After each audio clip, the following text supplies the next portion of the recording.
Ассаламу алейкум, урматтуу YouTube көрүүчүлөр, бага сүрүүчүлөр. Гилас көчөтүнүн алдында турабыз. Жаш гилас көчөтү КЖБ формасында тарбияланып жатат. Бул гилас көчөтүндө мынау бир жаңы өсүндү лидерлик кыла баштаган. Калганы жайында градустары ылдый мынакей. Бир гана ушул бутак ортодо лидерлик кыла баштаган.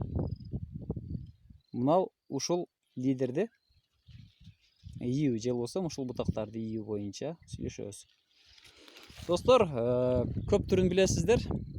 Жыгач менен распорка кылат, ажыратат, градустун чоңойтот.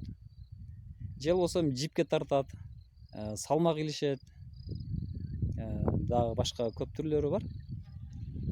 Бүгүн биз айта турган нерсе мына ушул ортодо лидерлик кылып аткан. Же болбосо бутакты градусун чоңойтуу боюнча бир аз ролик дайындап атам. Былтыр да көрсөткөм, быйыл да кайра көрсөтөйүн.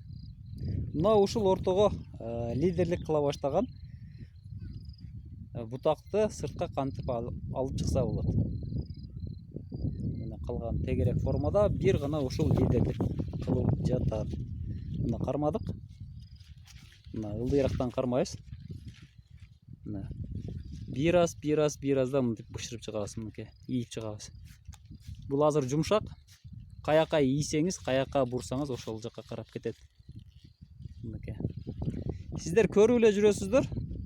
Кайсыл тараптан шамал көп болсо, ошол бутактарды ийип салат.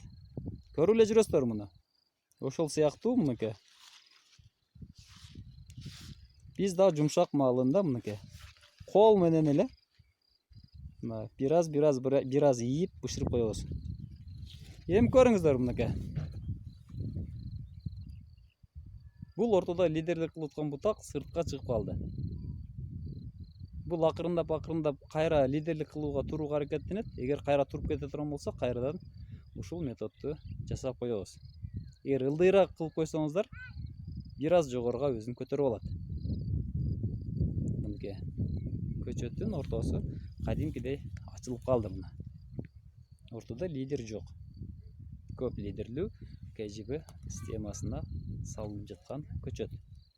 Рахмат, ишиңиздерге ийгилик каалайм.